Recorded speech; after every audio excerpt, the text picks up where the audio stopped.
நவகாலியில ரத்த களரி நடக்குது. கிழவன் கிளம்பி போயிட்டாராங்க.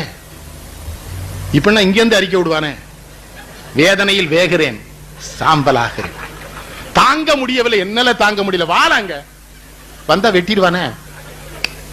இந்த கிழடு ஒத்தையில போதியா, ஒண்ணும் கிடையாது கையில. இந்த மாவட்ட ஆட்சித்தலைவர் கூட போறான், அவனுக்கு பின்னால ராணுவம் போகுது. காந்தி நின்னுட்டாரு, எதுக்கு ராணுவம்னாரு. எனக்கு ராணுவம் எல்லாம் வேண்டாம்னாரு. கலெக்டர் சொன்னா உனக்கு இல்லையா, ஏன் பாதுகாப்புக்கு தான் கலெக்டர். உன்னை சொன்னா ஓம் பாதுகாப்புக்கு எதுக்கு ராணுவம், உனக்கு என்ன இளவு நடந்தா நாட்டுல என்ன தாவே கேட்பான், அதுக்கு தான் உனக்கு சேர்த்து போனார்ல நவகாலிக்குள்ள.